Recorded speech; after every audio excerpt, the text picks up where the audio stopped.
The Alpha King expected tears. The nobles expected tears. The woman standing beside him, the one he had just publicly chosen, expected tears.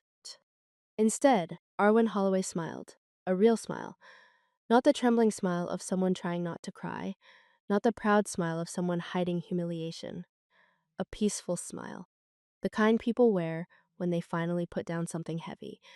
The midwinter assembly fell strangely quiet. Because everyone felt it. Something was wrong. Alpha King Redian Voss stood at the center of the Grand Hall beside Lady Celeste Thornfield. Moments earlier, he had announced before the entire kingdom that he intended to court her. The declaration should have been celebrated. Instead, hundreds of eyes drifted toward one woman, Arwen. For 3 years, the kingdom had already decided who belonged beside the throne. Not because Rydian promised anything, because people assumed. They saw Arwen accompanying him on diplomatic tours, standing beside him during council functions, representing royal interests across multiple territories. Over time, assumption became certainty. The kingdom wrote a future that never officially existed. And now Rydian had erased it with a single announcement. The reaction everyone expected never came. No tears, no outrage, no public humiliation, just that smile. Celeste noticed it first. The slight confusion crossing her face appeared almost immediately, because she had prepared herself for competition, for heartbreak, for resentment. Instead, Arwen looked relieved. The realization unsettled her. It unsettled everyone, especially Rydian, because victory should not feel uncomfortable. Yet somehow it did. As congratulations began pouring in, Rydian found himself looking toward Arwen again, and again and again. Each time he expected the smile to disappear, expected reality to catch up, expected grief to arrive. It never did. Arwen accepted congratulations from several nobles, spoke politely with guests, even approached Celeste personally. I wish you both happiness. The sincerity in her voice felt impossible. Then she smiled once more, the same peaceful smile. The same smile Rydian couldn't understand. For reasons he couldn't explain, it bothered him. Not because she seemed angry, because she didn't. Not because she appeared heartbroken, because she wasn't. The absence of pain felt far stranger than pain itself. Several hours later, Arwen quietly left the celebration. No dramatic farewell, no final confrontation, no scene. She simply disappeared into the crowd, and as the doors closed behind her, Radian experienced a strange sensation. Not relief, not satisfaction. Something else, something uncomfortable. Because for the first time all evening, a question entered his mind, and once it arrived, it refused to leave. Why did she look free? The celebration continued. Music returned, wine flowed. Nobles crowded around Rydian and Celeste offering congratulations. Everything should have felt perfect. Instead, Rydian kept looking toward the door, the same door Arwen had quietly disappeared through. It made no sense. He had made his choice. The kingdom approved, the court approved. Even Celeste seemed pleased. Yet something about Arwen's reaction lingered, or rather, the lack of a reaction. Most people expect pain after rejection, embarrassment, disappointment, something. Arwen offered none of it, only peace. The memory followed him throughout the evening, then throughout the next morning, then the next. 3 days later, Rydian finally forced himself to stop thinking about it. Unfortunately, that was the exact moment he received his first surprise. Your Majesty. A council secretary approached his desk carrying several documents. What is it? The woman hesitated. Lady Arwen has submitted her resignations. Rydian frowned. Resignations? From the Royal Cultural Committee. The answer surprised him. Arwen had spent years helping manage that initiative. It was practically hers. Anything else? The secretary glanced down. The Historical Preservation Network. Rydian's expression tightened. That was unusual. Very unusual. Then came the final document. And the Royal Community Alliance. Silence. Because that one made no sense. The Royal Community Alliance had been Arwen's creation.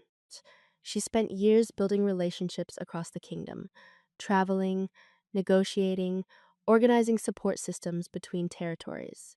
The project existed because she built it. Why leave now? The secretary shifted uncomfortably. There are additional withdrawal notices expected this week.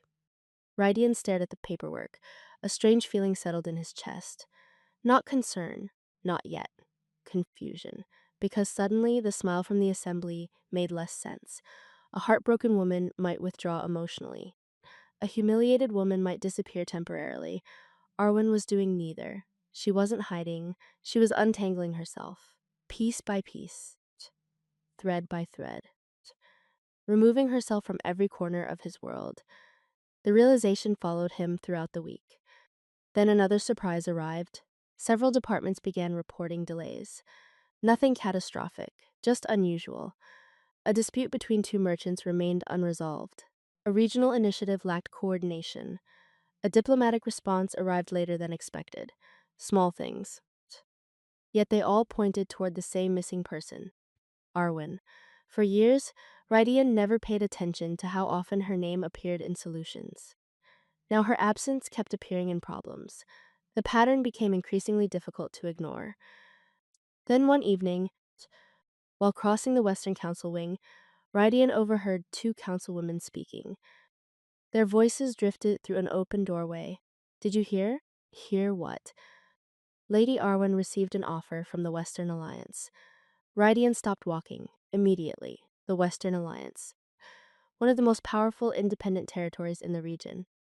The second woman sounded surprised. She's considering it? Apparently. A pause. Then, I heard she may leave before winter ends. Silence settled over the corridor, because suddenly the resignations made sense, the withdrawals, the unfinished projects, the distance. Arwen wasn't stepping back. She was preparing to leave, possibly forever.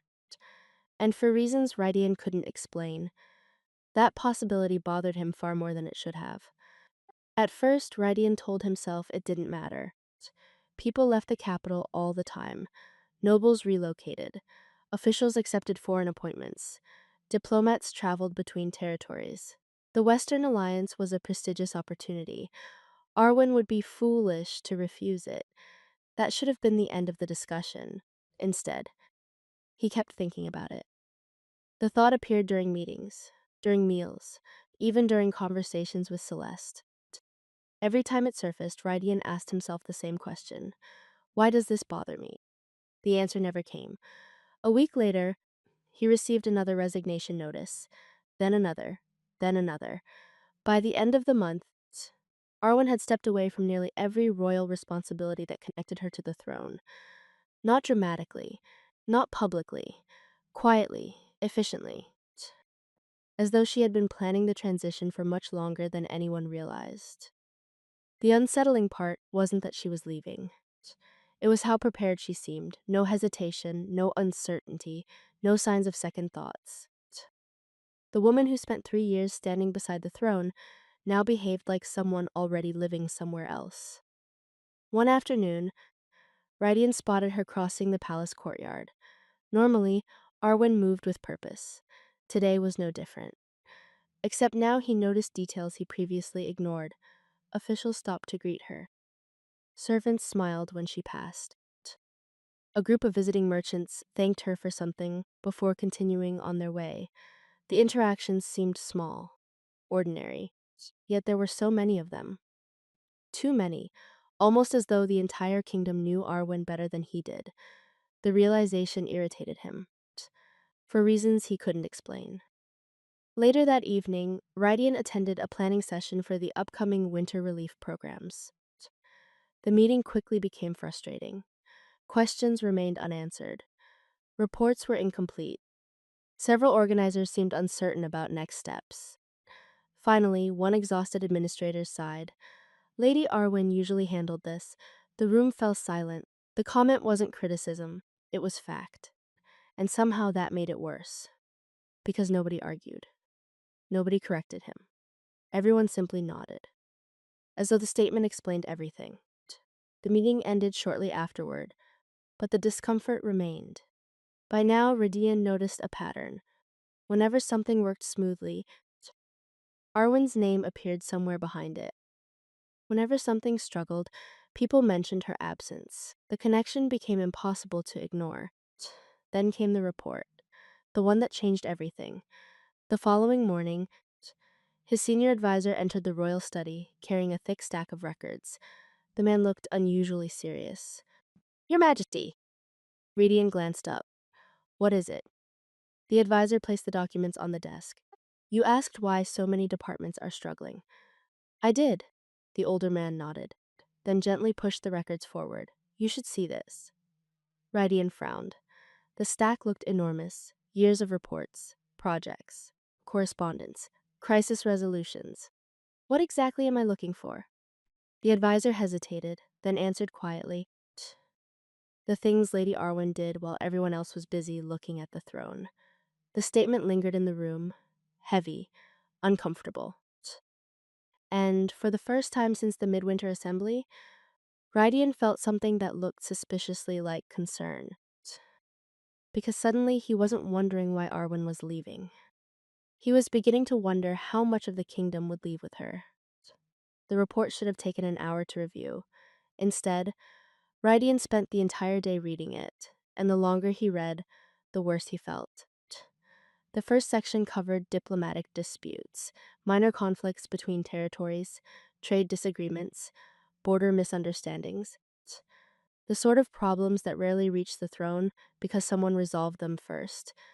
Again and again, the same name appeared, Arwen Holloway, sometimes directly, more often hidden in the details. A recommendation here, a negotiation there, a compromise proposed before tensions escalated. Invisible work, the kind people only notice when it stops happening. The next section proved even more unsettling. Community programs, disaster relief initiatives, educational partnerships, regional development projects. Entire networks existed because Arwen spent years building relationships nobody else considered important. Rydian stared at page after page. The pattern became impossible to ignore. Arwen's influence touched nearly every corner of the kingdom, not because she held official power, because people trusted her. And trust, he was beginning to realize, was often more valuable. Hours passed. The stack of documents grew smaller. His discomfort grew larger. Finally, he reached the oldest records. Projects from 3 years earlier, the beginning. The period when Arwen first started appearing beside him regularly. One report caught his attention. A diplomatic crisis involving 3 territories. Rydian remembered it clearly. The situation nearly collapsed. Then, somehow, everything worked out. At the time, he assumed his advisors deserved the credit. Now he looked closer. Buried near the bottom of the report sat a single note. Resolution framework proposed by Lady Arwen Holloway. Silence filled the study, because suddenly a memory surfaced. The night before that negotiation. Arwen mentioning an idea over dinner. Rydian barely listening. Then taking the solution into a meeting the next morning. The realization landed hard. Not because he stole credit, because he never bothered asking where the solution came from. The deeper he searched, the more examples appeared. Ideas, strategies, connections, contributions. Always present. Rarely acknowledged, not because anyone intentionally ignored her, because Arwen never demanded recognition. And everyone eventually became accustomed to that, including him. Especially him. As evening settled outside the palace windows, Rydian finally pushed the final report aside. Exhaustion settled heavily across his shoulders. The advisor who delivered the documents remained nearby, quietly waiting. Eventually, Rydian spoke. Why didn't anyone tell me? The older man looked genuinely surprised. Tell you what? How much she was doing. The advisor's expression softened. Then he gave an answer Rydian wasn't prepared to hear. We assumed you knew. Silence. Because that was the problem. Everyone assumed. The kingdom assumed Arwen would become queen. The court assumed Rydian understood her value. Arwen assumed waiting would eventually produce an answer. Assumptions. Everywhere. And now those assumptions were collapsing. One by one. The advisor gathered several empty folders, then paused at the door. There's one more thing. Rydian looked up. The older man hesitated. almost reluctant. What? The answer came quietly. Lady Arwen leaves for the Western Alliance in 12 days. The study suddenly felt much colder. 12 days. Not months, not someday. 12 days for the first time, the reality felt immediate, real, final. And before he could stop himself, Rydian asked the question that had been growing inside him for weeks. Where is she now? Because suddenly 12 days felt far too short. Rydian found Arwen 3 days later, not at the palace, not at a royal function, not attending one of the countless farewell gatherings being organized in her honor. He found her at the Eastern Trade Grounds, standing among crates, wagons, and stacks of documents. Workers moved around her carrying supplies. Officials checked inventories. Messengers came and went. The entire place buzzed with activity, and somehow in the middle of all that chaos, Arwen looked perfectly at ease. Happy, even. That realization bothered him immediately. Because she should not have looked this free. At least, part of him thought so. Not after leaving everything behind. Not after walking away from a future everyone assumed she wanted. Yet there she was, smiling. Laughing with a merchant. Reviewing maps with a transport coordinator. Moving through the crowd with a lightness he had never noticed before. Or perhaps it had never existed before. Eventually, Arwen spotted him. The workers around her immediately straightened. Several bowed. Conversations quieted. The Alpha King had a way of changing the atmosphere simply by arriving. Arwen merely smiled. The same smile. The one that had haunted him for over a month. Your Majesty. The greeting felt polite, professional. Nothing more. For reasons he didn't like, that disappointed him, you seem busy. Her smile widened slightly. I am. The answer should have ended the conversation. Instead, Rydian remained standing there, watching her, trying to understand something that refused to make sense. Finally, Arwen tilted her head. Was there something you needed? The question forced him to confront the truth. He hadn't come here for official business. He hadn't come to discuss the Western Alliance. He hadn't even come to ask about her departure. He came because of one question. One impossible question that refused to leave him alone. For weeks, it followed him everywhere, at meetings, at dinners, even in his dreams, and now, standing before her, he finally asked it. Why did you smile? Arwen blinked, clearly surprised, the day of the assembly. Understanding immediately crossed her face. For a brief moment, she looked away, toward the distant hills beyond the trade grounds. Then something unexpected happened. She laughed softly, not mockingly, not bitterly, almost sadly. The sound unsettled him. Because it carried years of understanding he somehow lacked. When she finally looked back at him, her eyes seemed gentler. I've been wondering when you'd ask, Rydian frowned. You knew I would? Eventually. The answer only frustrated him more. Arwen folded her hands, then spoke quietly. Because I finally had an answer. Silence. The response made no sense. An answer to what? For several seconds, she didn't reply. The breeze moved through the trade grounds. Workers continued loading wagons in the distance. Life continued around them. Then Arwen spoke. For years, I kept asking myself the same question. Her voice remained calm, steady. I wondered if I was waiting for something that would never happen. Rydian felt his chest tighten. The words landed harder than expected, because suddenly he understood. Not completely. Not yet. But enough. Enough to realize the smile wasn't relief at losing him. It was relief at finally knowing, and somehow that truth hurt far more than heartbreak ever could. The trade grounds suddenly felt much quieter. Not because the workers had stopped. Not because the wagons had ceased moving. Because Rydian could hear nothing except Arwen's words. I wondered if I was waiting for something that would never happen. The sentence lingered between them, heavy, unavoidable.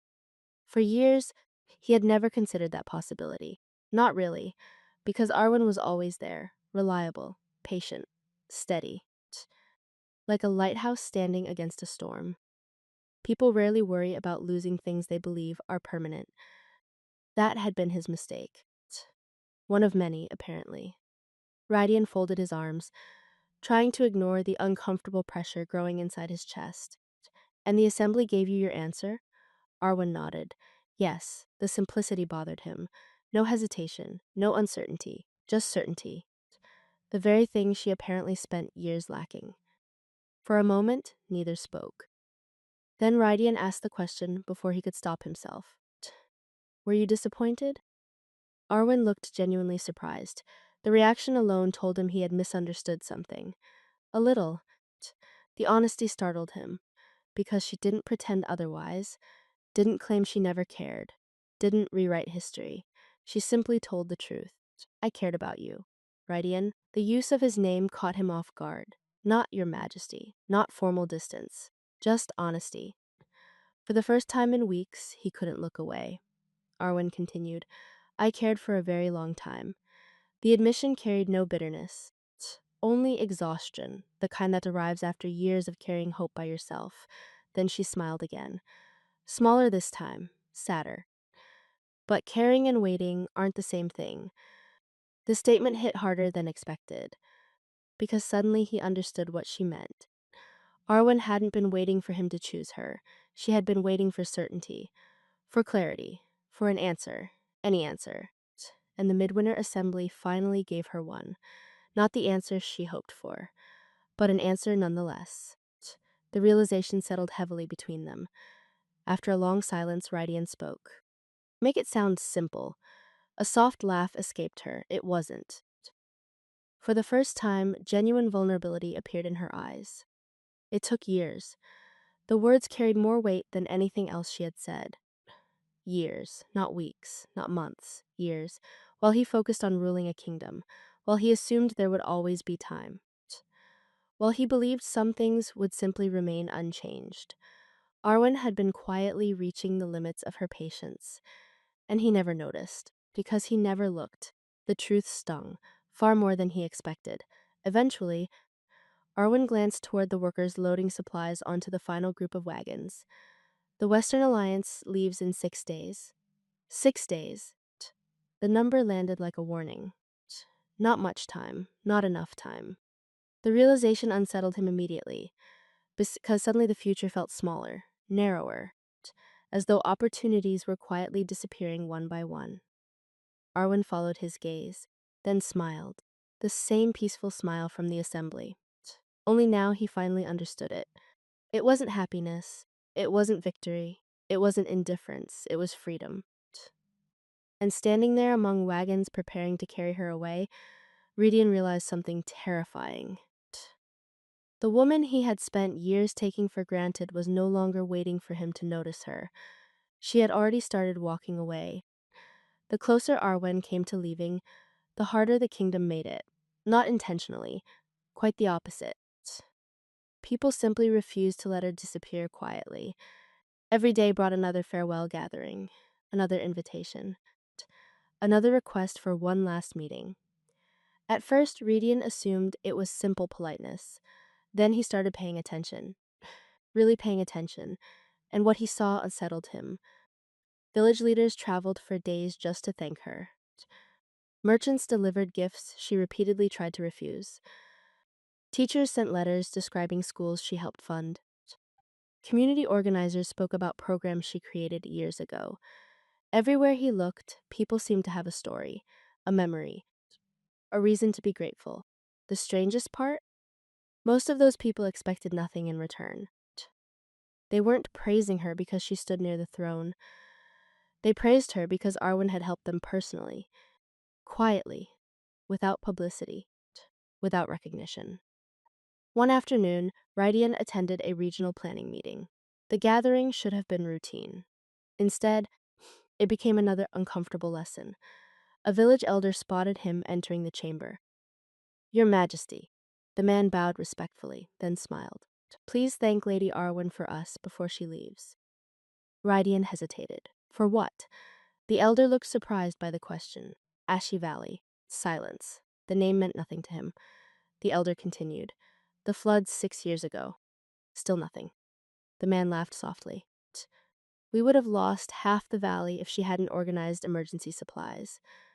The room grew quiet, because suddenly other people started speaking. She helped our trade routes. She resolved the river dispute. She found funding for our medical clinic. Story after story followed, one after another, relentless. Each account painted the same picture: a woman who showed up when needed, a woman who solved problems, a woman people trusted. Rydian sat through the rest of the meeting in silence, because a realization had begun forming, an uncomfortable one. For years, he assumed people respected Arwen because she worked alongside the throne. The truth appeared far more complicated. People respected Arwen because she earned it. The throne was merely nearby. The distinction mattered a great deal. Unfortunately, the lessons didn't stop there. Meanwhile, Celeste struggled. At first, Rydian ignored the signs: missed appointments, delayed responses, forgotten commitments. Nothing catastrophic, just enough to create friction. Enough to notice, more importantly, enough to compare. The comparison happened automatically. Every missed detail reminded him of someone who never missed them. Every unfinished responsibility reminded him of someone who quietly completed them. The pattern became impossible to escape, and once he noticed it, he saw it everywhere. The realization followed him throughout the week. Then Arwen's final day arrived. The capital woke before sunrise. Crowds gathered along the main avenue. Merchants closed shops temporarily. Officials postponed meetings. Even people who barely knew her appeared to say goodbye. Rydian stood at the palace balcony watching the growing crowd below. His chest tightened unexpectedly, because the scene looked wrong, not like a farewell, like a loss. And for the first time, he wondered whether the kingdom wasn't the only thing about to lose something valuable. The entire capital seemed to gather for Arwen's departure. The main avenue overflowed with people: merchants, village leaders, diplomats, teachers, families, workers. Thousands lined the streets, not because a royal procession was leaving, because Arwen was. That fact alone unsettled Rydian. For years, he had measured influence through titles, authority, position. Yet standing above the crowd, he was witnessing something entirely different: respect. The kind that couldn't be commanded, the kind that had to be earned. And Arwen had earned it, one person at a time, one act at a time, 1 year at a time. By mid-morning, her carriage stood ready near the western gate. Wagons filled with supplies waited nearby. Officials from the Western Alliance reviewed final travel documents. Everything was prepared. Everything was moving forward, with or without him.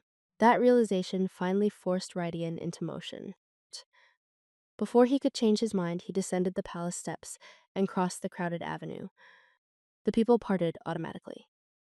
Whispers followed him, curious, hopeful, nervous, because everyone sensed the importance of the moment.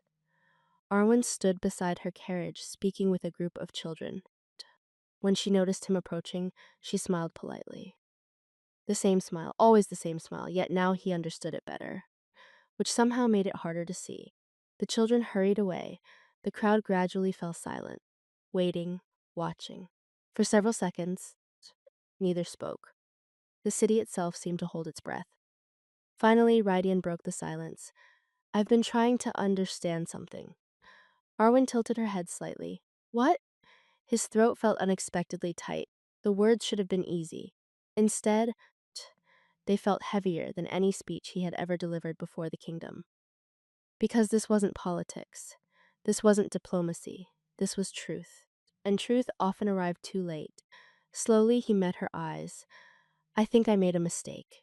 The words echoed through the silence. Gasps rippled through parts of the crowd.